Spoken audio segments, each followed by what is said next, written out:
Bien, buenas noches con todos. A nombre de ASI Perú, les damos una cordial bienvenida y un gran agradecimiento a todos los participantes que se han lanzado a través de la plataforma Zoom y a los que nos siguen por la transmisión vía Facebook Live a través de la página de ASI Perú. Asimismo, les recordamos que estén atentos a todas nuestras redes sociales para los próximos eventos que venimos preparando para ustedes.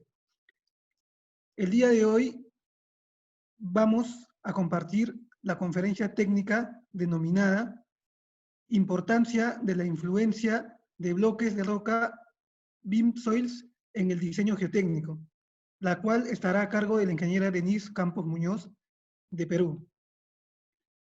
La ingeniera Denise Campos Muñoz es ingeniera civil por la Universidad de Piura, en Perú. Es especialista en geotecnia y cuenta con un máster en Ingeniería Civil con énfasis en geotecnia en la Pontificia Universidad Javeriana en Colombia.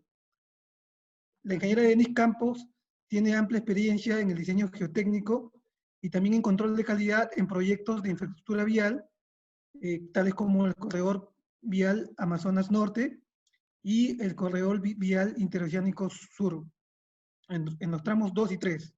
También en proyectos de minería, ¿no?, como la minera Misquimayo, y tiene amplia experiencia en soluciones de sostenimiento de excavaciones y cimentaciones profundas en distintos proyectos en la ciudad de Lima.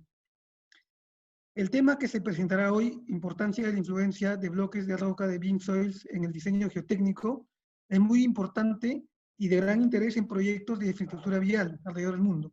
Agradecemos a los participantes inscritos de diversas nacionalidades: Bolivia, Guatemala, Ecuador, Colombia, República Dominicana y Perú. Bien, para mí es un honor darle la bienvenida. Buenas noches, ingeniera Denise. Buenas noches, Sergio, y buenas noches con todos los asistentes. Bien, completada la presentación, la dejo para que nos comparta su conferencia.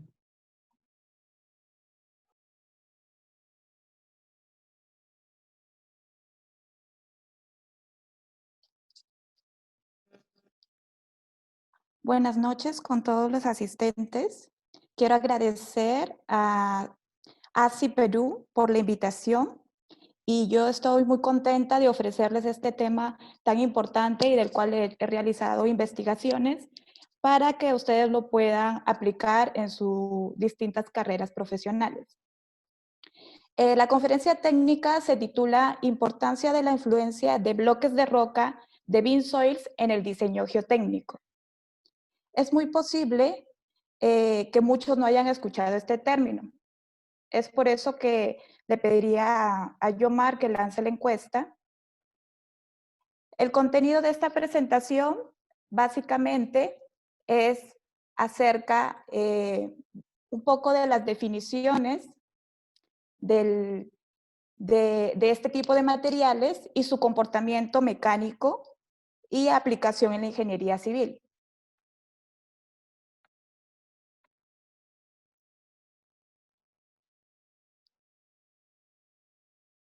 Como definiciones, es importante resaltar qué es un beam soils. El término beam soils es una palabra compuesta. El término viene de beam, que significa block in matrix, y soils, que sería suelo. Esto es para calificar bloques embebidas en una matriz, en este caso de suelo. Este tipo de materiales los podemos encontrar a lo largo de los distintos países latinoamericanos y corresponden a depósitos coluviales, conglomerados, depósitos fluvioglaciares, aluviones. Entonces, esto siempre se encuentra mucho en la literatura, normalmente internacional, pero ya se debería estar usando para estar familiarizados y utilizar un mismo lenguaje. También deberíamos estar familiarizados aquí en Latinoamérica. También les introduzco el tema beam rocks, porque en la literatura van a encontrar estos dos términos, que significa block in matrix, pero en este caso la matriz es roca. Para este tipo de materiales tenemos rocas piroplásticas, rocas meteorizadas, falladas, como lo que se ve en las imágenes que presento. Esto también lo podemos encontrar en Perú, así como también en otros países. Entonces, tanto en distintas partes del mundo tenemos este tipo de materiales. Anteriormente, este tipo de materiales se le denominaban materiales mixtos, mezcla de materiales, suelos complejos. Ahora se está utilizando el término bean soils o bean rocks. ¿Cuál es la definición o el comportamiento de este tipo de materiales? Lo principal para identificar este tipo de materiales es que hay que comparar las resistencias del bloque de roca con la resistencia de la matriz. Cuando nosotros tenemos que la resistencia del bloque con respecto a la resistencia de la matriz es mayor a 1.5 veces, estamos tratando de un bean soils. Asimismo, el módulo de elasticidad tendría que ser mayor a 2 y la tangente del ángulo de fricción entre 1,5 y 2. Esto es el criterio para definir qué es bean soils y qué es bean rocks. Si la diferencia de resistencias entre bloque y matriz es muy similar y no supera este número, no se trataría de este tipo de materiales. ¿Cuál es el escenario actual con respecto a bean soils? Normalmente, nosotros en el diseño geotécnico tratamos estos materiales como un continuo. Es decir, como no sabemos en qué parte están ubicados estos bloques de roca, qué forma tienen, su distribución, tratamos el material como si fuera uno solo y normalmente tomamos los parámetros de resistencia de la parte fina para nuestros diseños. Así, por ejemplo, en cimentaciones y en taludes los idealizamos de esta forma, cuando en realidad deberíamos estar idealizándolo como se ve en la parte derecha. Es así como se introduce el concepto que estos bloques tienen o no influencia en los diseños geotécnicos, ya que nosotros en nuestra práctica estaríamos ignorándolo. Entonces es por ello que se abre una rama de investigaciones para ver qué tanto influye, si influye positivamente o si influye negativamente. ¿Esto por qué? Porque es importante saber si los diseños que nosotros preparamos son diseños sobredimensionados o subdimensionados. ¿Cuál es nuestra realidad? Para ello tenemos dos rangos. Nosotros tenemos que, al tomar la matriz débil, podríamos estar haciendo diseños sobredimensionados cuando la resistencia del bean soil es mayor a la resistencia de la matriz, pero nosotros tomamos normalmente la resistencia de la matriz incurriendo en altos costos en los proyectos. Pero por otro lado, también podríamos tener que la resistencia del bean soil puede ser menor a la resistencia de la matriz, que es lo que nosotros tomamos en realidad, y podríamos tener entonces proyectos de mayor riesgo y proyectos que podrían fallar. Ahora, ¿por qué nosotros tomamos la resistencia de la matriz? Porque normalmente, muchos saben, cuando vamos a muestrear materiales, siempre nosotros los tamizamos, porque hay un orden de magnitud para poder ensayarlos. Es decir, nosotros no podemos ensayar materiales con tamaños de bloques que superen la escala de interés del ensayo, porque si eso ocurre nos van a dar valores erróneos. Puede ser que la carga solo se esté aplicando sobre el bloque de roca y nos da una resistencia, se puede decir que no es la real, porque el material es mixto. Es por eso que por simplicidad tamizamos los materiales y utilizamos siempre los parámetros de la parte fina. Pero estos materiales tienen bloques de roca y estos bloques de roca pueden aportar como no pueden aportar en la caracterización mecánica. Entonces, en la rama de los diseños sobredimensionados, la matriz, cuando es de naturaleza cohesiva y con alto contenido de bloques, nosotros sí podríamos indicar que la resistencia del bean soil es mayor a la resistencia de la matriz. Pero cuando la matriz es de naturaleza granular, en su mayoría pocos bloques y además que el grado de cementación entre el bloque y la matriz es débil, entonces ahí sí la resistencia del bean soil puede ser menor a la de la matriz y estaríamos en este caso. Entonces, ¿cuál es la motivación de investigar más sobre estos temas? Primero, porque estos materiales, como ya les indiqué en el escenario, nosotros podríamos estar colocando diseños sobredimensionados como subdimensionados. Entonces deberíamos calificarlos correctamente. Entonces, ¿cómo podremos clasificar este tipo de materiales? Los clasificamos básicamente por dos ramas. Uno es por el contenido de bloques, que en la literatura le conocen como proporción volumétrica de bloques, y la otra es por el comportamiento mecánico que hay entre el bloque y la matriz, que sería la resistencia de contacto. Entonces, bajo estos dos ramas, los bean rocks o bean soils se podrían clasificar en bean soils de bajas proporciones volumétricas, cuando el contenido de bloques es menor al 50%, y de altas proporciones volumétricas, cuando el contenido de bloques es mayor al 50%. Y por el comportamiento mecánico estaríamos hablando de bean soil cementados, cuando tenemos un contacto bloque-matriz fuerte, y bean soils no cementados, cuando este contacto es débil. Entonces, nosotros tendríamos la situación crítica en un bean soils de bajas proporciones volumétricas y que además es no cementado, podríamos estar subdimensionando nuestro proyecto.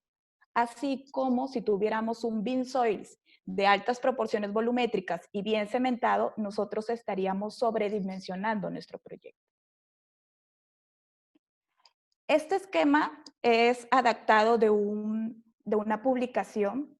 Básicamente explica el comportamiento de este tipo de materiales. En este caso, son tres vértices. En uno está la matriz, en el otro está el macizo de roca y luego las acumulaciones de rocas. Entonces, ¿qué pasa cuando de la matriz quiero llegar al macizo rocoso? En este rama estamos hablando de beam rocks, es decir, bloques en una matriz de roca que cuando los bloques son pocos, es más el comportamiento de la matriz, y cuando los bloques son muchos, estaríamos hablando de un macizo rocoso. Entonces, cuando nosotros tenemos que la proporción volumétrica de bloques aumenta en este sentido, los parámetros de resistencia, que es la cohesión, la fricción y la resistencia a compresión simple, aumentan. Más contenido de bloques hace que estos parámetros de resistencia aumenten. Pero cuando nosotros tenemos que de la matriz pasamos a una acumulación de roca, estaríamos aquí en una clasificación de bean soils o bean rocks que podrían ser cementados o no cementados, y de acuerdo al contenido de bloques, conforme va aumentando, podríamos encontrar los siguientes comportamientos. El ángulo de fricción aumenta, la resistencia a la compresión disminuye y la cohesión disminuye. Estas condiciones básicamente se dan para esfuerzos normales bajos. Cuando nosotros tenemos esfuerzos normales más altos, estas condiciones no aplican. Entonces, el contenido de bloques aporta la resistencia en este parámetro, que sería la fricción. Aquí un poco para explicar el tema, lo que pueden observar aquí es el contenido de bloques y la resistencia al corte. Distintos autores, son las distintas curvas que se pueden presentar aquí, son los distintos autores en los que han hecho, conforme aumentan bloques a sus mezclas, la resistencia al corte en general aumenta. Y por el lado izquierdo podemos explicar un poco qué es lo que está pasando dentro de los materiales cuando nosotros tenemos esta situación. Entonces, tendríamos en altas proporciones de bloques, ¿qué es lo que ocurre? Tenemos poca matriz. Y al tener poca matriz prácticamente es contacto bloque-bloque. Y si es contacto bloque-bloque, se genera el trabamiento de bloques, entrelazamiento de ellos y el terreno o la muestra de material que se está analizando es mucho más resistente. Entre los bloques se forman caminos tortuosos. Tenemos una etapa de transición que aproximadamente está entre el 25 y el 45%. Esta etapa de transición es donde hay bloques, no son tantos, pero hay cantidad de bloques casi igual al de la matriz. ¿Qué es lo que está pasando aquí? Aquí está pasando que los bloques están en el proceso de corte, del ensayo de corte, los bloques se tienden a juntar entre ellos formando zonas de compactación en la matriz. Si la matriz fuera arcillosa, sería la compactación de esta arcilla, que es lo que se ve más oscuro en el gráfico de fondo color rojo. Entonces, esta compactación o mejora de los contactos entre bloque y matriz, esta situación hace que la cohesión aumente. Muy distinto a lo que vimos en la diapositiva anterior, en la que indicaba que la cohesión disminuía para bajos esfuerzos normales. Aquí estamos hablando de esfuerzos normales más altos en los que la cohesión suele aumentar debido a esta etapa de transición.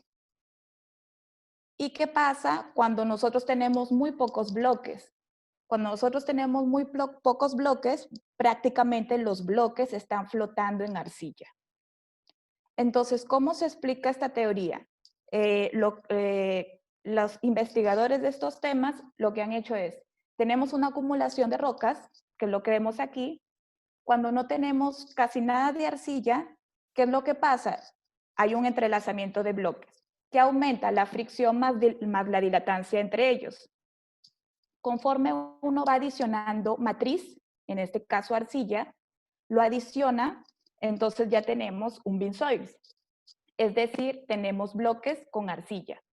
Cuando se genera el corte, estos contactos bloque-arcilla generan unas zonas de compactación, haciendo aumentar la cohesión. Y cuando agregas más arcilla, agregas tanta que la proporción volumétrica de bloques es pequeña y entonces los bloques se encuentran flotando en este material.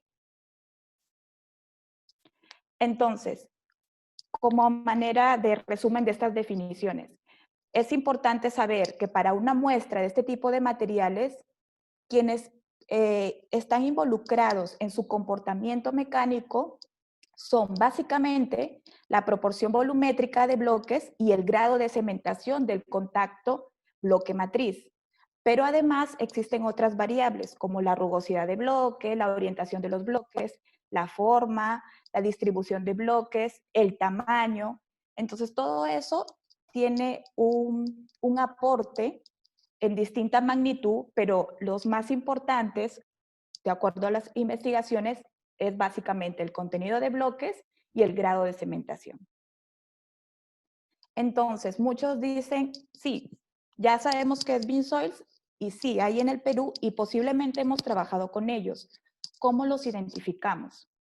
Básicamente, tenemos que identificar la proporción volumétrica de bloques, sino cómo sabemos qué tantos bloques tiene el material.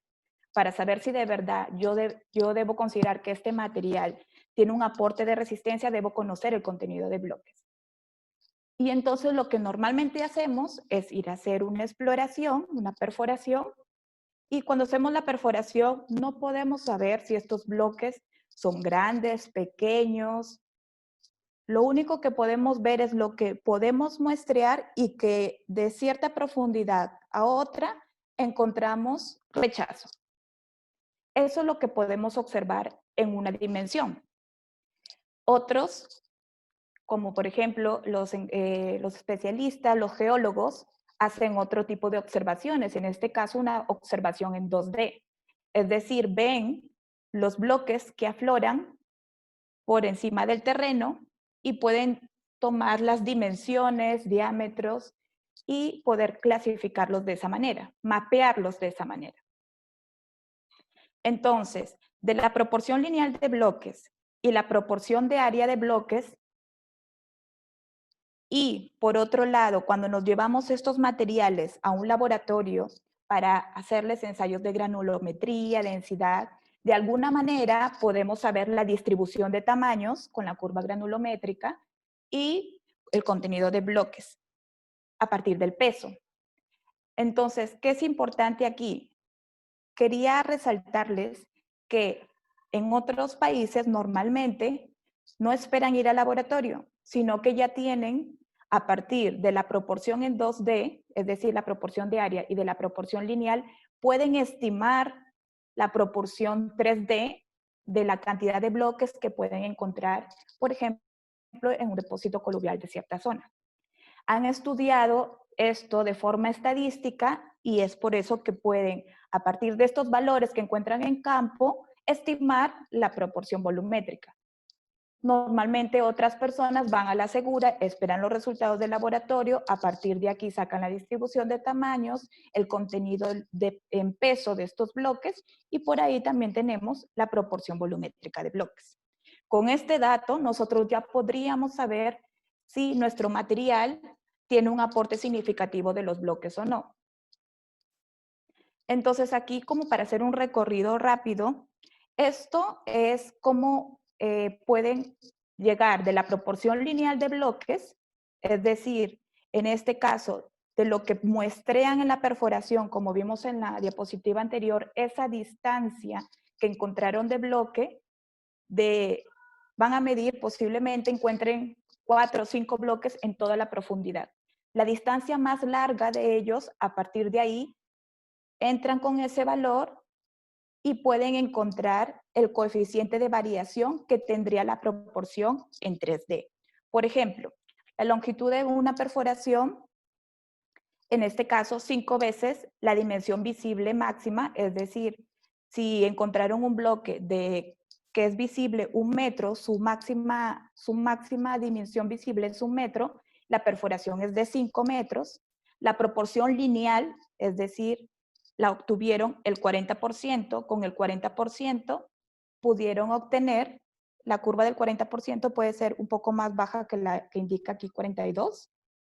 Entonces, con esta dimensión entran con 40% y ven que más o menos en 3D es el 20%. La proporción volumétrica sería el 20% del 40%, es decir, en 3D tendría el 32% de bloques. Lo que nosotros vemos en una perforación como el 40% de la longitud de la perforación, en 3D podría ser el 32% del volumen de ese material.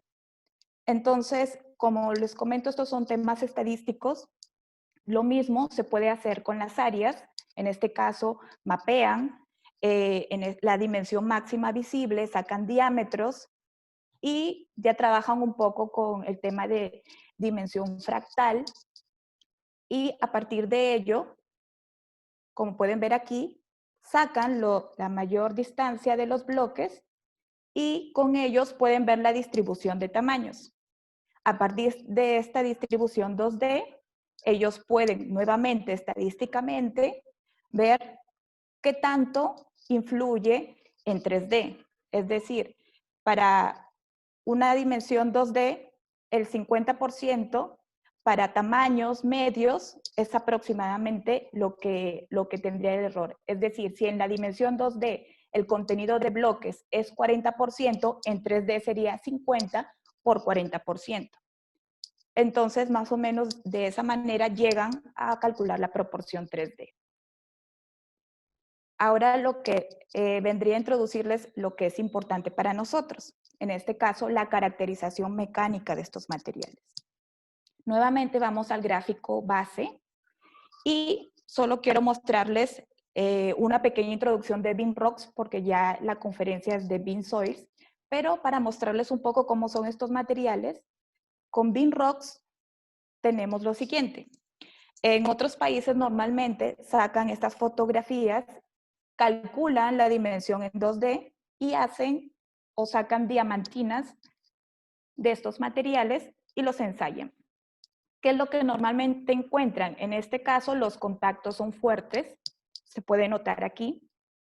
no puedes desprender los bloques de la matriz fácilmente. Entonces, esto indica que este es un contacto fuerte.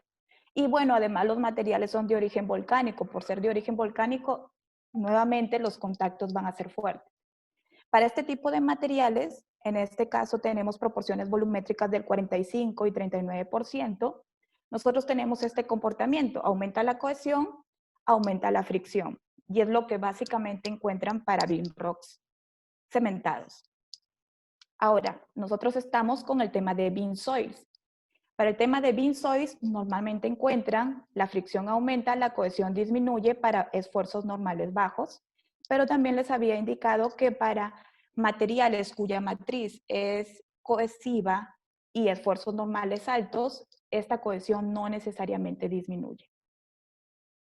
Entonces, todo lo que se ha hecho con respecto a beam soils está resumido aquí, antes de 1990 y después de 1990.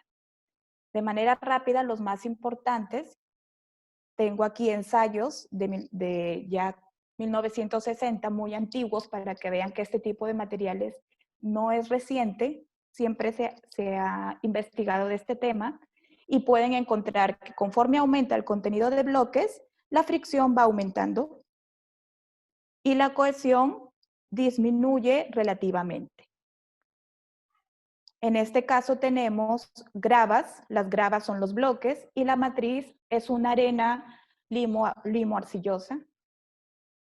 También tenemos, acercándonos un poco al 92, tenemos que estos materiales tienen un comportamiento que conforme aumenta el contenido de bloques,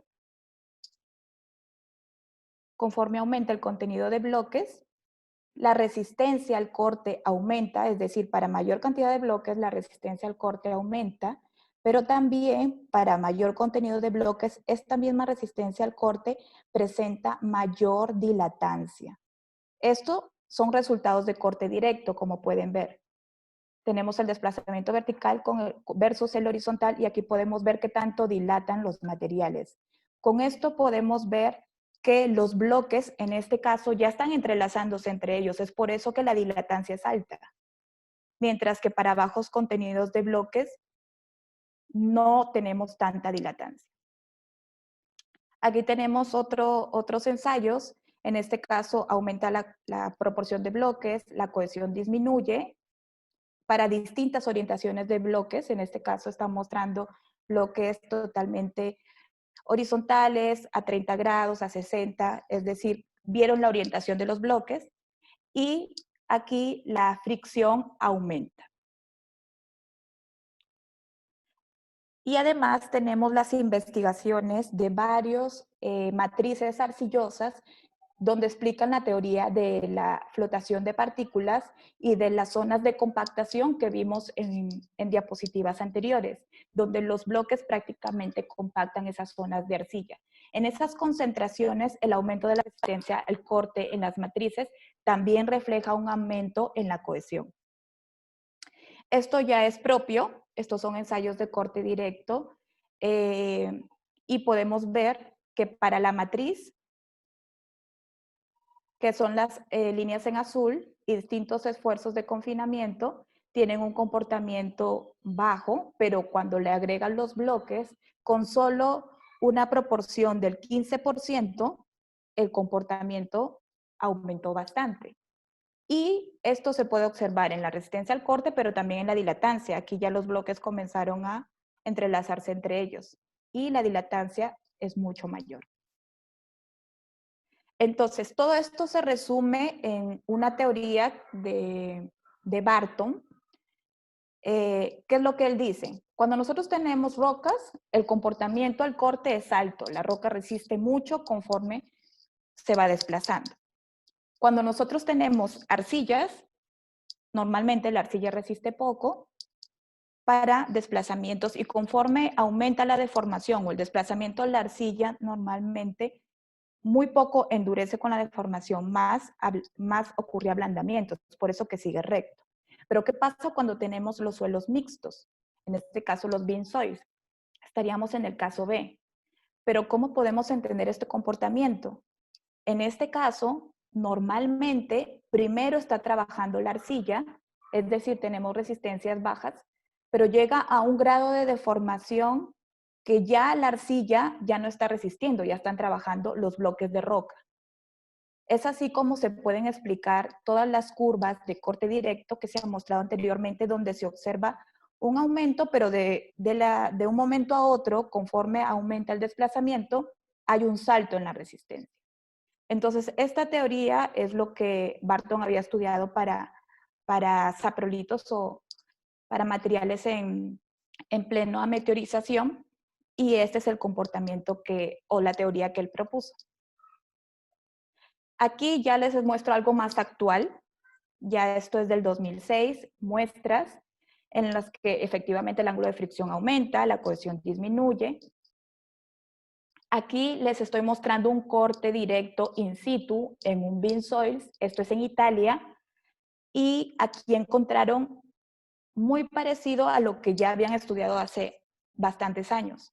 La fricción aumenta con el contenido de bloques y la cohesión suele disminuir, pero encuentran que hay una zona de transición entre el 20 y el 25% en lo que no saben muy bien si el contenido de bloques aporta o no aporta, porque no encontraron datos ahí. Se puede decir que menor al 20%, básicamente la matriz está controlando todo el comportamiento, así como lo indicó Barton anteriormente. Los primeros a baja deformación, la arcilla trabaja primero y de un momento a otro trabajan los bloques. Entonces, esto de aquí que encontraron, básicamente ya es la interacción bloque-matriz. Es decir, si la matriz es granular, que no tiene nada de cohesión, no vamos a esperar que la cohesión aumente. La cohesión básicamente se va a perder, además que los materiales granulares no poseen una cohesión en sí. Pero para materiales que tienen una cohesión alta, arcillosos, estas zonas de compactación pueden aportar a la resistencia. También tenemos investigaciones en el nivel de elementos finitos y micromecánica. Básicamente, lo que les estoy mostrando aquí es el mismo corte directo, son las mismas gráficas del corte directo que se hizo en Italia, pero en este caso ellos quisieron poder desarrollar estos resultados en elementos finitos y encontrar qué es lo que está pasando por dentro en el contacto bloque-matriz, y lo que hicieron básicamente es simular esos resultados. Esto es propio, lo que aquí les muestro son ensayos triaxiales drenados de rocas de tipo granito embebidos en una matriz de caolinita. Esto fue en el 2017. Estos ensayos lo que muestran es básicamente el comportamiento que ya indicó Barton. En este caso, para 15% de bloques, la resistencia al corte aumenta conforme la deformación aumenta, pero levemente. Conforme aumentan los contenidos de bloques, esta resistencia se dispara. El detalle es que esta investigación no solo vio el contenido de los bloques. Aquí hay unas líneas de colores que yo estoy mostrando aquí el tamaño de los bloques. Es decir, que para estos resultados no solo el contenido de bloques tiene influencia, sino que el tamaño presenta diferencias en las resistencias. El tamaño de bloques también influye en la resistencia. Y todo esto se resume en un criterio de diseño, que es lo que presento a continuación. El criterio de diseño que nos muestra que nosotros podemos considerar el contenido de bloques, ya sabemos porque casi todas las investigaciones, mejor dicho, todas las investigaciones coinciden que el contenido de bloques aportan en la fricción. Y en el caso de la cohesión se separan en dos. Sea, si fueran no cementados, la cohesión prácticamente baja, y si fueran cementados, la cohesión puede aumentar. Entonces, básicamente el criterio de diseño se concentra en el ángulo de fricción, que en sí no vendría a ser el ángulo de fricción porque, como ya hemos visto en los resultados, lo que contribuye en los bloques es en la dilatancia. Pero para los modelos que nosotros utilizamos en nuestros diseños, normalmente utilizamos Moore-Coulomb. Y Moore-Coulomb, ¿qué dice? Solo utilizamos el parámetro de cohesión y el parámetro de fricción. No utilizamos dilatancia. Este parámetro de fricción en sí yo le llamaría el ángulo de resistencia para de alguna manera cuantificar lo que en realidad sí es fricción de materiales más lo que sería la dilatancia por el entrelazamiento de bloques. Entonces, ¿qué es lo que mostramos aquí? Para distintas proporciones de bloques y distintos grados de cementación, o por decirlo de una manera más sencilla, contacto bloque matriz, para distintos grados de contacto bloque matriz, podríamos definir qué tanto aumenta el ángulo de fricción. Este contacto bloque matriz está cuantificado como la tangente de estos dos ángulos, que es el ángulo de la matriz y el otro es el ángulo de reposo de los bloques. La relación de estas tangentes se le conoce como el parámetro A. Básicamente, estos numeritos que vemos aquí sería el parámetro A. Y podríamos ver que por ejemplo, para un parámetro A de 1,2 y un 25%, entonces el aumento en la fricción sería alrededor de 1,05 con respecto al de la matriz. Es decir, si yo tengo una matriz de 30 grados, mi ángulo de beam soil sería 1,05 por 30 grados. De la misma manera se puede sacar la cohesión, pero la cohesión dependería del ángulo de fricción del beam soil, que lo calculan anteriormente, y de la resistencia del bloque de roca. Siempre hay que recordar que la resistencia del bloque de roca tiene que ser al menos 2 veces mayor que la de la matriz, pero hay que conocerla. Aquí es un poco explicar el tema del parámetro A. El parámetro A depende de la resistencia de la matriz y de la forma del bloque. En este caso, si nosotros tenemos bloques redondeados, tendríamos un alfa menor a 25, estaríamos por debajo de esta línea, en esta zona. Y para distintas resistencias de la matriz, si yo tuviera una matriz de un beam rock, porque creo que ya en temas de roca sería un megapascal con 20 grados, tendría que no habría, el parámetro A sería 1. Pero si tuviera un megapascal con 25 grados, tendría entonces un parámetro A de 3. Y con ese parámetro A entraríamos al gráfico anterior para calcular el ángulo del beam soil. Asimismo, tendríamos para partículas subredondeadas, ángulos entre 25 y 35, subangulares y angulares. Depende de la forma de la partícula y de la resistencia de la matriz y nosotros podríamos calcular este parámetro A para poder entonces calcular el ángulo de fricción o el aporte en el ángulo de fricción. Entonces, podríamos ver que en esta zona calificaríamos que básicamente los bloques están flotando en la matriz y el grado entre ellos o el parámetro A sería muy bajo. Entonces, ¿qué tenemos aquí? Prácticamente bloques que fácilmente se pueden separar de la matriz. Estos bloques que fácilmente se pueden separar de la matriz tienen un parámetro A bajo. Luego tenemos bloques que pueden ser separados de la matriz con la mano y tendríamos un parámetro A en este rango. Y conforme va aumentando esta interacción bloque-matriz, en este caso bloques que pueden ser separados de la matriz a través de un martillo, ya tendríamos un parámetro A más alto y luego tendríamos un grado de cementación muy alto en esta zona. De esa manera pueden calcular el parámetro A. Y eso es como la teoría más actual, pero también hay una teoría más antigua, es decir, no es que los autores anteriores hayan podido descubrir todas esas relaciones. Ya los estudios de 1992, que yo les mostré los resultados anteriormente, son básicamente resultados de materiales en depósitos coluviales en China. Y todos estos tipos de depósitos tenían coluviones en distintas orientaciones y de distintos deslizamientos antiguos. No era una sola masa, era una masa combinada. Entonces, cuando estos señores hacían el retroanálisis de estos taludes, normalmente con los ángulos que encontraban en la matriz, no podían obtener los resultados que podían ellos visualizar en estos taludes. Entonces, ¿qué dijeron? No, aquí está pasando algo. Estos bloques de roca sí están generando un aporte en la resistencia. No lo conocemos, no sabemos cómo funciona, pero es un aumento en esta resistencia. Saben que ese aumento no básicamente es por la fricción de los bloques, porque estos bloques no se tocan, no necesariamente llegan a friccionar, pero sí pueden pasar uno por encima del otro, se acercan y esos desplazamientos generan dilatancia. Entonces, es por eso que su teoría, sin hacer mucho número, es simplemente al ángulo de resistencia que yo conozco de la matriz, le tengo que aumentar un delta. Este delta va a depender del contenido de bloques.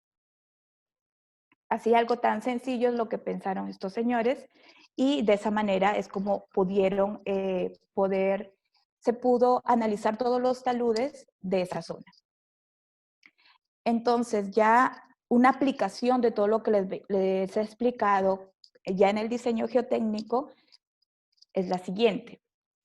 Es un ejercicio para mostrarles un poco cómo podría contribuir. En este caso estoy presentando un ejemplo de una matriz que sería una arcilla caolinita que tendría estos parámetros. Y los bloques, un granito que tendría estos parámetros, un módulo de elasticidad de 52 gigapascales y Poisson de 0,19, porque estos bloques son muy rígidos.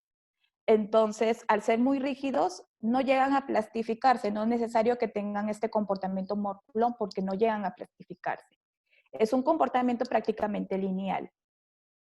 Entonces, considerando estas propiedades y que estos bloques se distribuyen en el depósito de suelo de forma aleatoria, ¿por qué de forma aleatoria? Es decir, para no generar caminos preferenciales de falla. La idea es colocar los bloques como si generaras números aleatorios para que entonces esto sea una manera de representar la naturaleza desorganizada de estos materiales. Hay algunos materiales que sí tienen unos caminos preferenciales, pero para este ejercicio no se quiso poner ninguno para no tener predispuesto ya el parámetro de resistencia, sino en cualquier lugar. Es una cimentación de 1.5 por 1.5 y bueno, tomamos un cuadrante para hacer el análisis, que es lo que pueden ver aquí. Estos dos caras, que serían estas de acá, serían la línea de simetría. Y bueno, la cimentación y toda esta masa, se haría el ejercicio, la masa solo con matriz y aparte la masa con la matriz y todos estos bloquecitos dentro.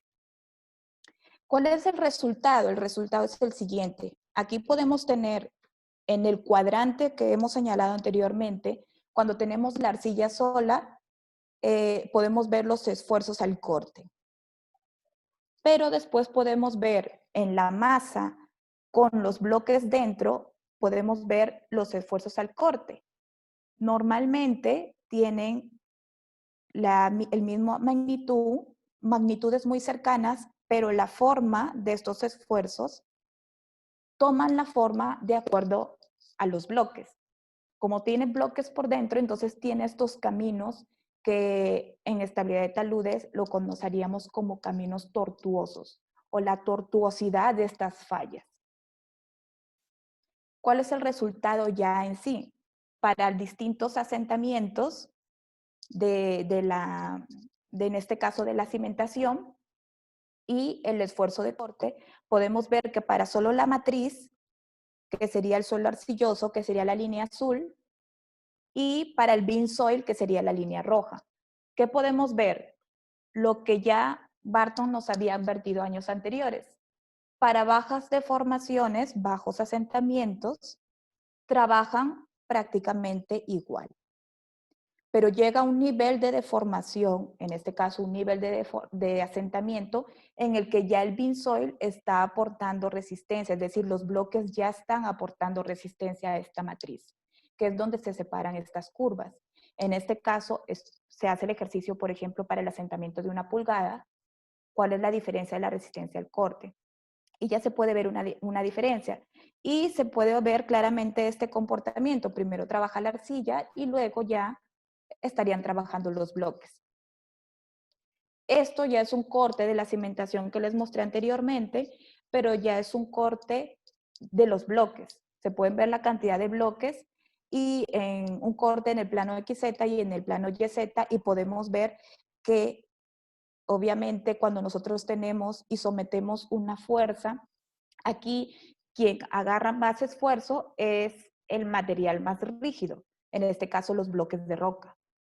Y bueno, el material menos rígido, es decir, la arcilla blanda, como pueden ver aquí, es la que tomaría menos esfuerzo. Entonces se puede ver que aquí se forman unas cadenas de esfuerzos y lo que hacen es traspasar de una a otra o de una manera mostrar los contactos que hay entre ellos, y conforme estos bloques se van acercando, pues generan el tema del entrelazamiento entre ellos y comienzan a resistir más. Si yo realizara los resultados que les mostré anteriormente, y así como yo tenía el valor de resistencia al corte solo para la matriz y para el beam soil, y considerando una zapata cuadrada de 1,5 y como 1,5, como se ve en el modelo anterior, uno conoce la cohesión de la matriz, conoce la fricción de la matriz y más o menos puede calcular el Q sub U, a ver qué tan cercano es. En este caso dio una diferencia mínima de 6 kilopascales.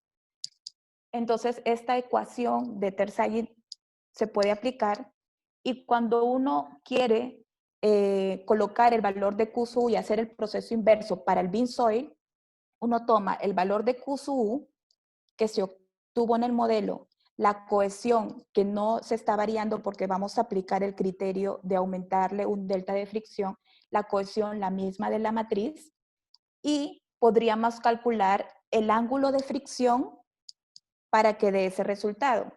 Y cuando uno aplica esta ecuación, el ángulo de fricción aproximadamente da 13.8 grados y la matriz tenía 12. Esto para un asentamiento de 25 milímetros, que fue las líneas que yo les señalé anteriormente. Eso quiere decir que cuando uno ve cuál es el aumento de este delta, es apenas 1.8 grados. Este 1.8 grados representa un 15% más con respecto a 12 grados. De esa manera es como que uno trata de ver si estas teorías que nos proponen pueden ser utilizadas o no para ver el aporte de los bloques. En este caso, sí puede ser utilizada y podemos ver que un 15% en el ángulo de fricción nos da aproximadamente el valor de resistencia al corte.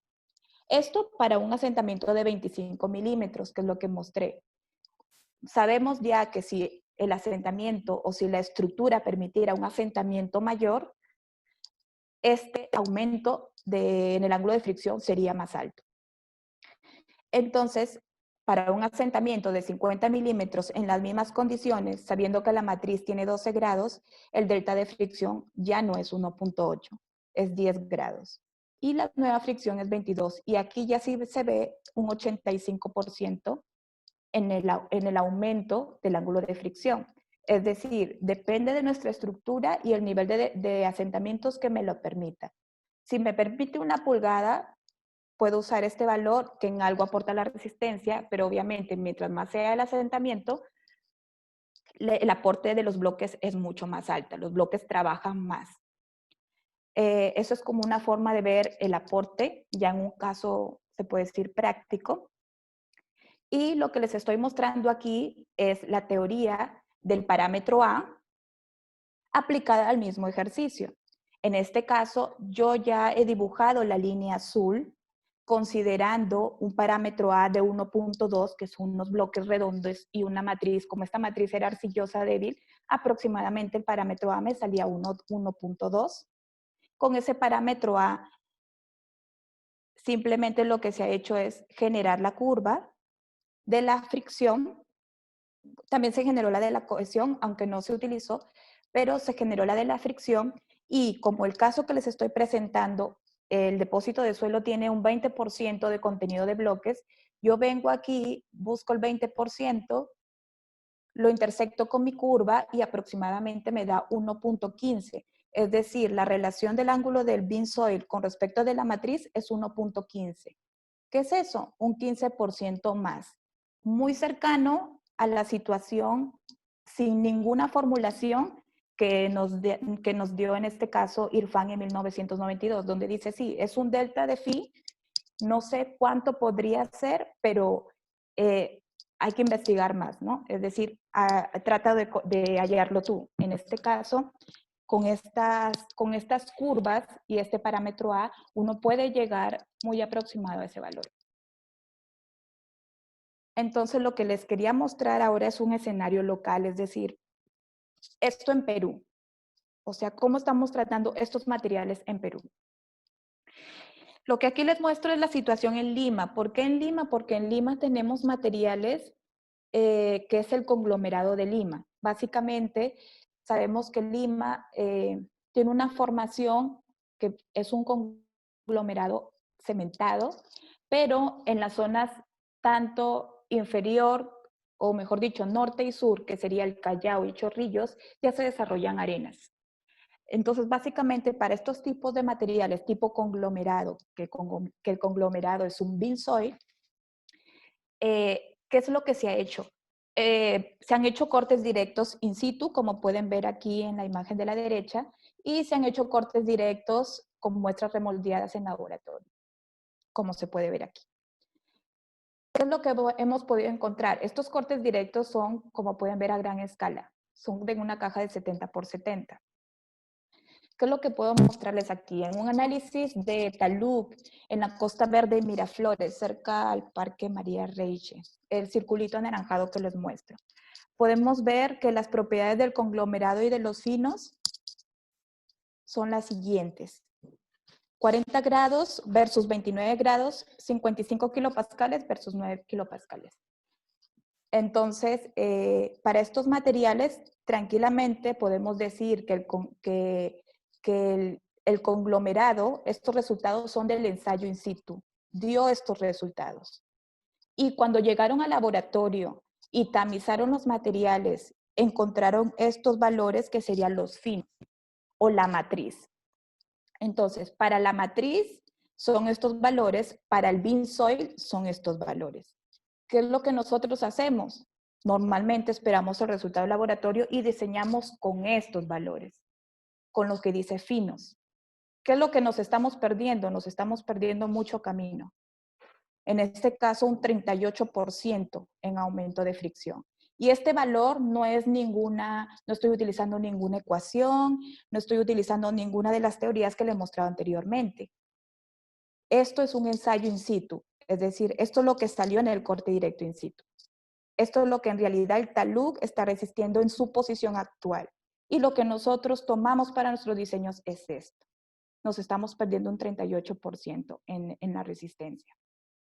Tengo en este caso otras investigaciones, no solo de un solo corte directo, en este caso son todos estos cortes directos que pueden ver aquí, y podemos ver que para todos estos cortes directos, el mayor ángulo de fricción que se puede detectar son 43.5 grados.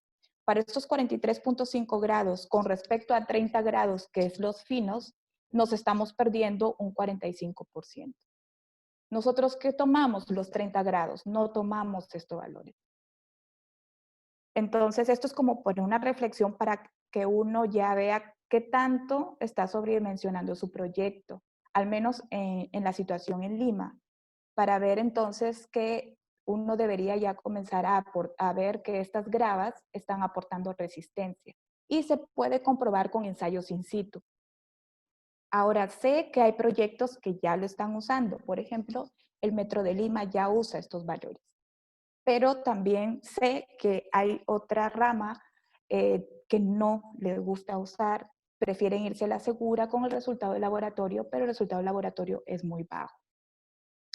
Esta publicación básicamente muestra el análisis de taludes y puede mostrar, en este caso, para ángulos de fricción de 42, 44 y 47, la estabilidad o el factor de seguridad de los taludes. Entonces se puede ver que para que el talud sea estable, porque los taludes de la Costa Verde se mantienen actualmente estables, existen algunas zonas muy puntuales en los que sí ocurren pequeños deslizamientos, pero en la mayoría está estable, está ahí parado y hay construcciones por encima. Entonces, si eso se mantiene estable, estamos hablando que tenemos un factor de seguridad mayor a 1. Eso quiere decir que los ángulos de fricción de estos materiales combinados, porque son conglomerados, sería mayor a 44, como lo muestran aquí en sus resultados. Es decir, tomar un valor de 44 grados para el conglomerado de Lima es un valor razonable, es lo que nos muestra la realidad. Tengo acá otra publicación en los que hicieron ensayos in situ para el Metro de Lima, 15 ensayos y sacaron una estadística. Tenemos un valor máximo de 46 grados, un promedio de 39 y un mínimo de 34. Es decir, el conglomerado tiene un mínimo de 34, no de 30 grados como nos muestra la matriz. Un mínimo de 34. ¿Y dónde está el conglomerado? En estas zonas de Lima, marcadas en amarillo y que se muestra aquí también en el mapa. En estas zonas de Lima podríamos nosotros optar por ver los ensayos in situ. Lo que les muestro no es literatura reservada, creo que es literatura pública, o sea, cualquiera lo puede leer, porque son ensayos, básicamente esta literatura no muestra beam soils ni su comportamiento mecánico, sino ensayos in situ desarrollados en la ciudad. Y para nosotros tratar de entender qué es lo que está pasando, hay que calificar este material, como ya les venía conversando, este es un beam soils. Si tomamos el ángulo máximo que desarrolló, estaríamos hablando de un 53% de aumento con respecto a la matriz. Entonces, aquí sería un poco ya las conclusiones de la presentación. Yo invitaría a Yomar para que haga la segunda encuesta después de todo lo escuchado, mientras yo les presento las conclusiones. Como primera conclusión, tendría que mostrarles que la resistencia de un beam soils es básicamente dominada por la matriz a bajos niveles de deformación, como es lo que hemos visto en todas las gráficas. Pero conforme aumenta el desplazamiento, el asentamiento o la deformación en los distintos diseños, ya la resistencia es dominada por los bloques de roca. Y esto es aplicable para el diseño de cimentaciones, así como de taludes. Y ya depende de la decisión del geotecnista si usarlo o no, de acuerdo a lo que el proyecto puede admitir.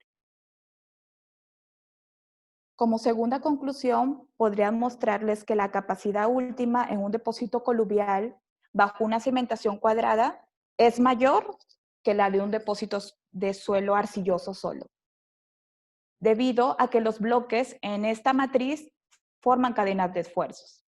Y depende de la cantidad de bloques, de su tamaño, de su ubicación, de la separación, para que estas cadenas de esfuerzos puedan generar efectos de arco, es decir, para que formen todos un camino tortuoso donde todos esos bloques estarían resistiendo las cargas.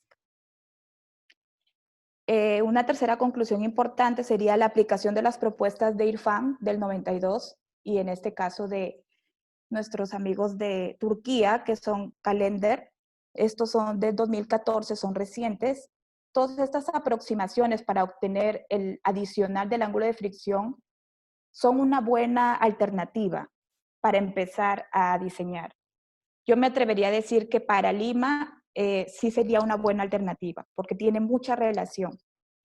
Habría que estudiar para otras zonas del Perú en el que posiblemente encontremos estos materiales. Esto sería un punto de partida para un criterio de diseño, para Visuals, para no quedarnos se puede decir, en la etapa conservadora, ¿no? Y por último sería conglomerado de Lima.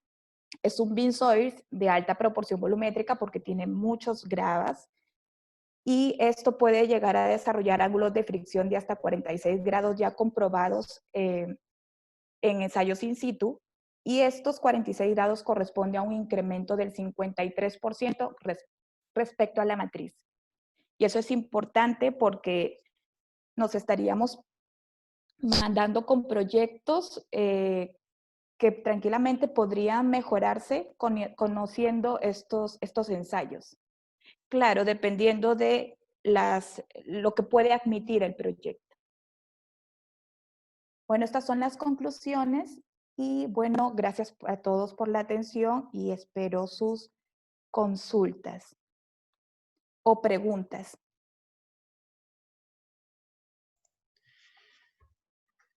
Buenas noches. Ingeniera Denise, en este momento le voy a trasladar las consultas que se han hecho vía Zoom y vía Facebook. No sé si están viéndose los resultados de la votación, mientras que lanzo la primera consulta.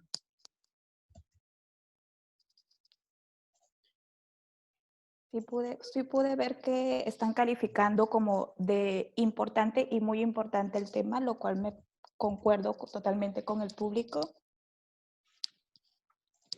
Bien, una pregunta realizada por Alfredo Hualpa. Se cita así: ¿podría aclarar si la mejora mecánica es por compactación o cementación por presencia de ligantes naturales? Básicamente, si tratáramos de bean soil cementados, sí sería por la mejora en la cohesión, sí sería por compactación de esos enlaces, porque ya de por sí el material arcilloso tiene una cohesión propia de ese material solo, pero al estar en contacto con los bloques y estos al moverse van a generar ciertas zonas de compactación. Estas zonas de compactación infieren en la cohesión total del bean soil y aumenta. Eso yo inclusive tengo resultados de ese tipo de ensayos y unas curvas de qué tanto aumenta.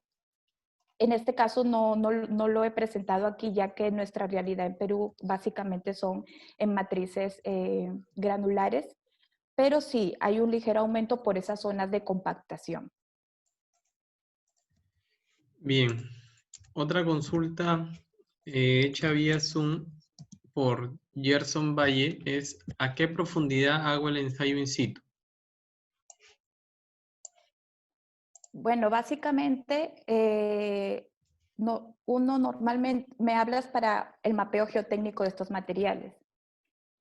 Al menos 5 veces la dimensión de bloque de roca que puedas encontrar. Es decir, no podrías ir con una profundidad a campo sabiendo, no, yo voy a perforar 10 metros, porque puede ser que tú te encuentres con bloques tan grandes que 10 metros no sea suficiente. Entonces, más o menos, tú vas haciendo la perforación y vas sacando tu material en tus muestras, vas midiendo y vas viendo, bueno, tu dimensión más larga, no sé, es 1 metro, que sea al menos 5, que al menos sea 5 veces esto, al menos 5 metros, pero puede ser que, supongo yo, no sé, encuentres bolones, entonces sea mucho más lo que tengas que perforar. En este caso, la investigación tendría que ser mayor, al menos tener ese rango de magnitud, que sea al menos 5 veces la dimensión de tu bloque. Bien. Otra pregunta vía Zoom de Pablo Trejo. Bueno, él indica: excelente presentación. Una consulta. En la cimentación de una presa encontramos un bean soil con altas proporciones volumétricas y no cementados. ¿Qué criterio se utilizaría para representarlo en un modelo numérico este tipo de material? Asimismo, en el análisis de infiltración existen criterios para tomar en cuenta en el análisis. Gracias. Sí, bueno, lo que yo podría rescatar de eso es, si tienes un bean soil no cementado, básicamente solo trabajaría con la fricción. Es decir, lo modelas como la matriz con un delta de fricción. Tienes altos contenidos de bloques, más o menos puedes tantear que estos sean, no sé, mayor al 50%, 50, 60, 70%. Puedes hacer pruebas si es que no los conoces exactamente. Mayor al 50% haces pruebas al 50, al 60, al 70. Y como ya sabes que no son no cementados, el parámetro A muy probable te dé entre 1 a 1.5, y con eso tú puedes empezar a ver qué tanta mejora puedes encontrar en tus resultados, incluyendo el tema de la infiltración.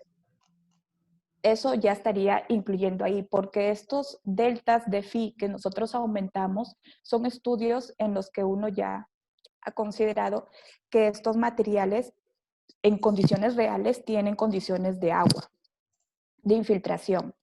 Entonces, como ya tienen esto, uno hace el retroanálisis y sabe que le falta un delta de phi. O sea, esto ya estaba considerado, en este caso la presencia de agua ya estaba considerada, y yo haría esas pruebas. Si es que no conoce la proporción volumétrica, trabajaría con 3 proporciones volumétricas arriba, un parámetro A promedio, y vería qué tanto podría mejorar, a ver si amerita que tú cambies o puedas optimizar tu diseño. Quizás la mejora no sea mucha, entonces no prefieres dejarlo solo con matriz. O sea, ya depende del grado de deformación que pueda permitir tu presa. ¿Qué tanto quieres admitir en deformación? Bien, Denise, otra pregunta de Darwin Castillo Neira vía Facebook. Bueno, también indica que es un excelente tema y me parece que la pregunta va enlazada a algo a lo que has comentado. Dice, ¿cuál sería la proporción volumétrica adecuada para seleccionar un bloque idóneo a usar? No sé si logras o si no, luego tal vez contactamos al ingeniero o para que pueda hacer, si es que no quedó clara la consulta. Sí, no entendí muy bien la pregunta. ¿Es la proporción volumétrica para un bloque idóneo a usar? Ujú. Supongo que para un bloque representativo, ¿qué proporción volumétrica idónea podría usar? O lo que normalmente se usa. La verdad es que no depende mucho del tamaño o del bloque idóneo, como indica él. No depende mucho del tamaño, porque puedes tener un bloque muy grande y el contenido con respecto a toda la masa es nulo, o puedes tener varios bloques chiquitos que el contenido dentro de la masa sea importante. Aquí lo importante es la cantidad de bloques, el contenido con respecto a la masa. Si tienes muchos bloques con respecto a la masa, entonces sí uno podría usarlo. Pero si tienes 1 o 2 bloques con respecto a una masa, entonces 1 o 2 bloques en realidad no te va a ayudar mucho. No se van a llegar a entrelazar entre ellos ni podrían dar mucho aporte. Por eso es que es importante el contenido o la cantidad de estos, más no tanto el tamaño que pueden tener. Bien, importante aclaración, Denise. Otra consulta de Gerson Valle Perdomo es si la presión de poros influye. Como ya le había comentado anteriormente a la consulta de la presa, la presión de poros o el contenido de agua sí influye, es decir, materiales que tienen contenido de agua, estos materiales van a ser, tienen un agente desencadenante para que estos puedan desplazarse más rápidamente, ¿no? Para que puedan generar, en este caso, la falla más rápidamente que materiales totalmente secos. Entonces, sí tiene influencia, pero el aumentar este delta de phi, como ya había comentado antes, es para esa condición, para estos materiales, porque si vamos a trabajar con materiales totalmente secos, claro, ahí es muy sencillo, uno se lanza y pone todo el ángulo de fricción adicional que quiera. Y se reserva para los materiales con agua. No, esta condición es para estos materiales en esas condiciones, en condiciones reales, en condiciones de agua. El caso que mostré para Lima, si bien es cierto, esos aumentos que se pudieron ver de 35, 50%, 53%, que aumenta el ángulo de fricción con respecto a los ensayos in situ, básicamente este aumento es alto por lo que estos materiales son secos. No hay nivel freático. Entonces, claro, la matriz tiene 30 grados y el ángulo de fricción de 46 grados del conglomerado es una gran diferencia, es un salto alto. Claro, estos materiales son secos. En un material húmedo quizás este salto no sea tan alto, sea más bajo. Y justamente estos materiales húmedos no van a ser materiales totalmente cementados. O sea, esos contactos bloque-matriz quizás se puedan sacar con la mano, como indicaba la clasificación del parámetro A. Quizás se puedan sacar con la mano tranquilamente, o son materiales que tú los miras y ya se caen. Entonces, eso sería, por ejemplo, la primera clase que mostré en el gráfico del parámetro A. Entonces, también puede pasar. Entonces, eso ya es el grado de cementación que también tiene un aporte en el diseño. Entonces, es conjugar esas dos variables y poder tener ya el criterio para poder desarrollarlo en tu propio diseño. Bien, gracias. Otra consulta de Edith Janco es ¿cómo podemos aseverar que los resultados del laboratorio triaxiales o corte directo son representativos si solo se han ejecutado en muestras reducidas? ¿Sabe de publicaciones donde se haya ensayado un mismo material pero a diferentes escalas de equipo triaxial, uno gigante y otro más pequeño? Y si los resultados en ambas escalas han sido similares en términos de resistencia y parámetros de deformación. Sí, yo conozco Vallejo 2000, es un señor, es un ingeniero, Luis Vallejo. Él trabaja en Estados Unidos, pero también hace algunas investigaciones en México. Y básicamente él desarrolló, en este caso, cortes directos en laboratorio, es decir, la cajita chiquita, y también cortes directos a gran escala, es decir, el mismo ensayo en distintas escalas para un mismo material. El detalle es que el material no es en estado natural, es remoldeado. Él saca muestras y la prepara en laboratorio para ambos cortes directos. Y este mismo material básicamente era muestreado y colocado en la misma forma granulométrica de un proyecto que era una presa. Y lo que él quería mostrar básicamente es que los enrocados o las presas de acumulación de rocas no podían ser diseñadas con un ángulo de menor a 45 grados. Entonces, es por eso que colocó estos materiales como podemos ver en la caja de laboratorio, la pequeña, nosotros no podríamos colocar bloques mayores a la escala de interés, porque si no, prácticamente, como había explicado antes, el bloque de roca resistiría todo. Tiene que colocar bloques pequeñitos, gravas pequeñas, con un poco de matriz, porque en los enrocados igual le coloca un poco de material granular. Entonces simuló así, pero ya en la caja grande de 70 por 70 ya pudo colocar gravas más grandes, con la misma distribución granulométrica, la misma densidad, ojo, la misma densidad, es decir, la relación de vacío se mantiene, y con ello puedo simular en 2 ensayos de distintas escalas, ver cuál es el ángulo de fricción que debe desarrollar estos materiales que básicamente son acumulaciones de roca. Y lo que pude encontrar era que el ángulo tendría que ser mayor entre 43 y 45 grados. Es decir, los resultados muy similares. ¿Esto por qué? Porque los enrocados los diseñaban con ángulos de 38, siendo un poco, se puede decir, conservadores porque no había mucha experiencia en esto, pero como prácticamente es una acumulación de rocas, es como tirar varias rocas y medir el ángulo de reposo, y eso es 45 grados, no menos. Y pues él ya con esa hipótesis lo quiso demostrar y efectivamente encontró ese resultado. Quería demostrar su hipótesis. Este señor Luis Vallejo, si quieren, no tengo el contacto directo, pero sí tengo la publicación, y si ellos brindan alguna información, yo le puedo dar la publicación para que la revisen. Bien, gracias, Denise. Otra, bueno, en realidad siguen surgiendo, hay muchas preguntas, hay casi 30 preguntas. Seleccionaré unas cuantas más para no extender mucho tal vez la charla, ¿no? Otra consulta es la siguiente. Las gravas de Lima son depósitos aluviales.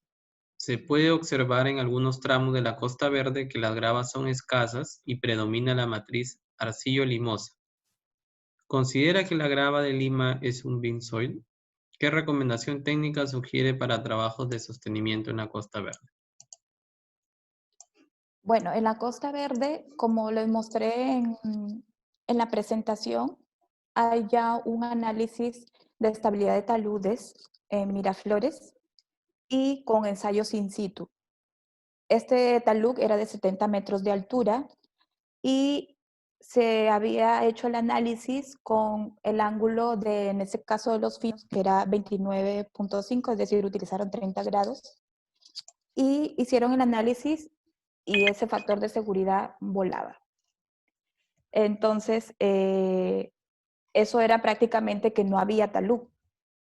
Entonces dijeron, no, 30 grados no es este material. Hicieron el retroanálisis, aproximadamente debería dar 42, pero cuando hicieron el ensayo in situ demostró 40 grados, que es lo reportado en la presentación, lo que encontraron en el ensayo.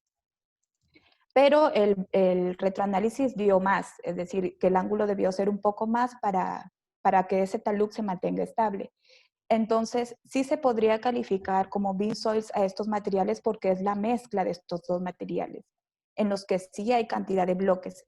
Puede existir algunas zonas en los que no haya bloques y posiblemente solo sea material fino y puede ser este material considerado solo matriz, pero en general la mayoría de estos materiales son bloques. Es lo que se puede observar. Y las excavaciones que se han realizado cerca de ellos han mostrado que estos materiales tienen un relleno máximo de 2 a 3 metros, pero luego ya está el conglomerado de lima. Y este relleno básicamente son los hombros del talud, que es lo que pueden mostrar esas excavaciones. Pero luego sigue el conglomerado de lima. Lo que sí es cierto es que de todos los ensayos in situ realizados en Lima, que son los cuadros que les presenté, los ensayos in situ realizados en los taludes de la Costa Verde dan menores ángulos de fricción que los ensayos in situ realizados en el centro de Lima, en San Borja y en cualquier otra zona. Entonces, sí hay diferencia del ángulo de fricción. Yo les mostré una lista de ensayos. El máximo era 43, 44 grados, pero había una zona de 39.5 y 40 grados. Esas zonas son justamente la zona de la Costa Verde, que los ensayos sí dan esos valores, pero ya en otras zonas de Lima sí tenemos valores más altos. Es decir, no puedo tampoco decir todos los conglomerados de Lima tienen 46 grados, porque tampoco es así. Pero sí se podría de manera general distribuir en dos. Los que están cercanos a la Costa Verde rodean los 40 grados, mientras que el resto pueden rodear entre los 44 o 46 grados.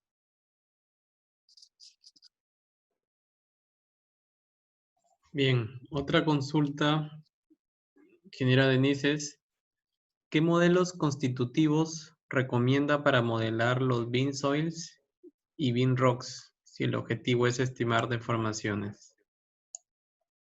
Bueno, normalmente, como estos materiales es para aplicación real en el diseño geotécnico, se suele usar morculón. Pero como tú cuando usas elementos finitos tienes que separar dos modelos constitutivos, uno para tu matriz y otro para tus bloques. Para los bloques, para esos niveles de deformación, por más deformación que los des, si los bloques son tan rígidos, esos bloques nunca se van a deformar, solo se van a desplazar. Entonces es por eso que el modelo para los bloques en sí es un modelo lineal, lo que nosotros conocemos como ley de Hooke.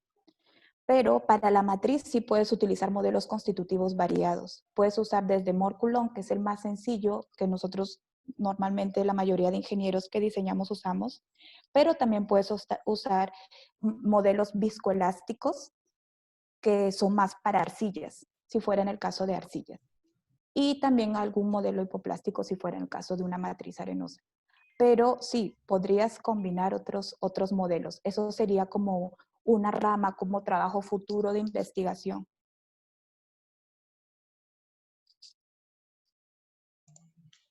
Bien, tal vez ya para ir cerrando un par de consultas más. Elías Lavado Espadín vía Zoom consulta. Disculpa, para realizar este tipo de estudios de calicatas en el terreno donde se desarrollará una edificación, también se puede encontrar que por debajo se puede encontrar relleno. ¿Cómo corroboramos esto sabiendo que hacer un SPT no va a funcionar a fin de ampliar los sondeos? Sí, yo supongo que lo que quiere dar a entender es que en una perforación tú puedes encontrar un bean soils y de repente intercalaciones de solo matriz. porque en un depósito aluvial normalmente los materiales se depositan conforme las avenidas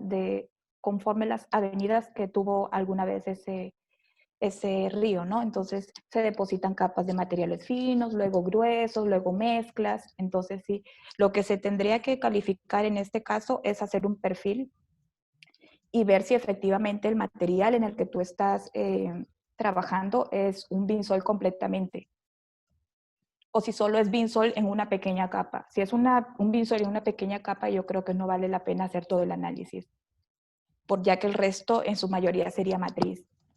Tú aportarías más si es que en su mayoría fuera un Binsol. Entonces, no sé si con eso respondí el tema de la pregunta de si encuentra intercalaciones de matrices. Sería eso. Y el otro tema es por el qué tanto podría profundizar su estudio. Considero que básicamente para que uno profundice el estudio, el criterio sería el tipo de material que vas encontrando. Si tú encuentras un material muy malo, definitivamente tú tienes que seguir profundizando porque tú no vas a poner tu proyecto dentro del material que exploraste, que son 5 metros, por ejemplo, 5 metros que tienes de un material blando y te quedas ahí y cumpliste con tu estudio de suelos que cumple con la norma de las distancias mínimas y todo eso y cierras tu estudio de suelos. Y cuando llega el diseñador, ese estudio de suelos en sí no te sirve porque todo el material que exploraste es malo, es blando y tú no puedes edificar sobre eso.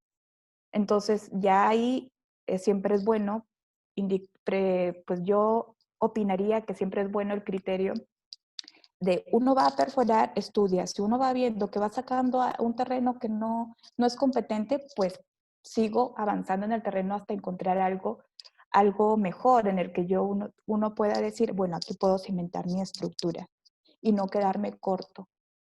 Me quedo corto y después lo normalmente que te va a decir el estructural o te va a decir el ingeniero geotecnista, ¿sabes qué? Hacer otro estudio de suelos más profundo. Tú cumpliste con la norma, todo, pero eso no sirve para tu estructura.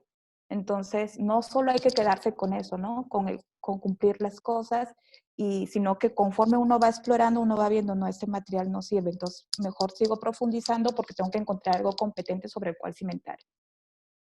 Obviamente, si tú en la profundidad de exploración, tú encontraste algo que sí te sirve para tu estructura, entonces ahí paras y con eso sería suficiente para el estudio, pero si no, tú tendrías que seguir explorando. Ese sería básicamente el criterio. Bien, ingeniera Denise, y como última pregunta es, en su opinión, ¿qué tanto se usan todos estos estudios, interrelaciones y estado del arte que ha mostrado en diseño geotécnico? Si acaso se aplicara poco este tipo de metodología, ¿cuál cree que es la razón por la cual no se utilizan? ¿Y qué recomendaciones podría dar para promover su uso? Sí, bueno, personalmente conozco algunos profesionales peruanos que sí usamos la metodología, no estrictamente el parámetro A y toda la formulación que les presenté, no estrictamente los mismos valores, todo, pero uno normalmente forma un criterio y logra ver qué tanto vale o qué tanto puede aportar y qué tanto puede ayudar al proyecto para que éste sea factible y ejecutable esta información. No puede hacer esas pruebas antes de presentar cualquier diseño.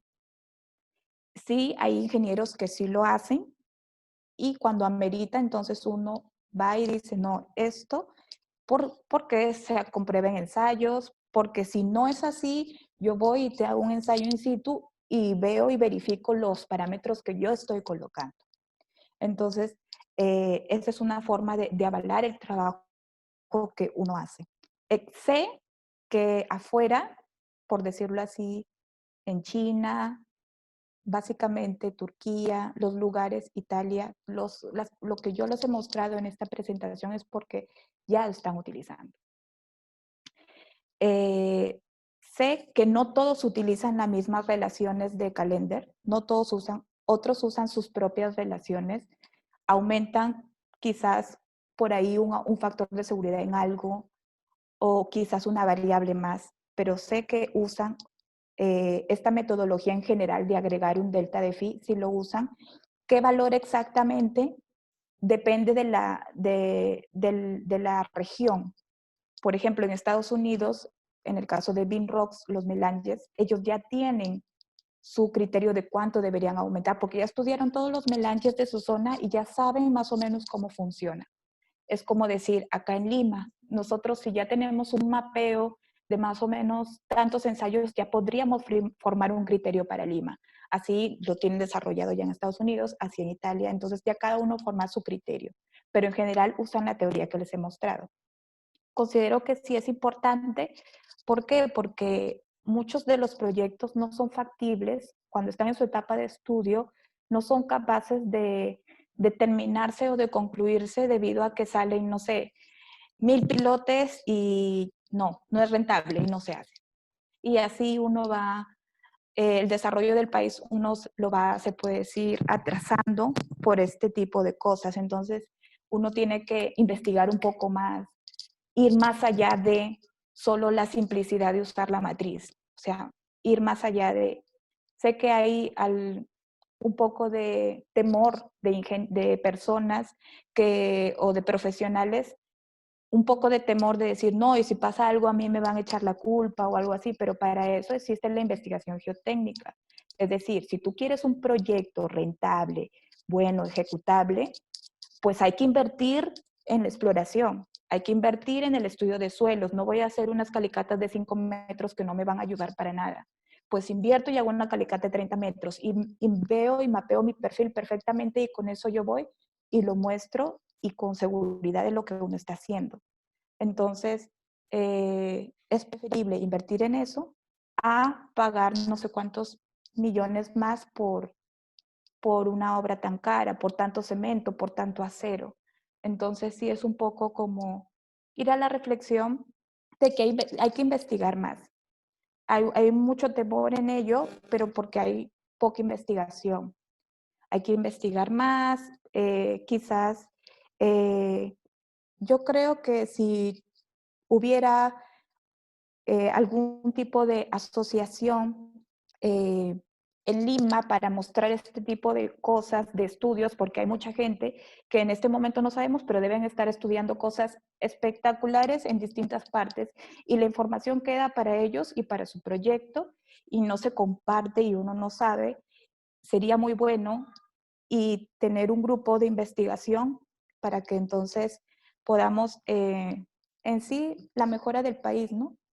Lograr proyectos que no sean tan costosos, que se puedan hacer y puedan desarrollarse.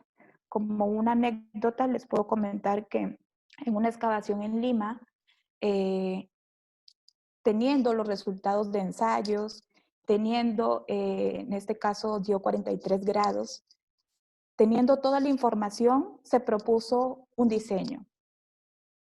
Y no lo quisieron ejecutar porque no querían creer, no confiaban por más estudios, por más cortes directos, por más exploraciones y por el grado de cementación que podían ver, no se quería hacer, no había esas ganas, lo diseñaron con 22 grados.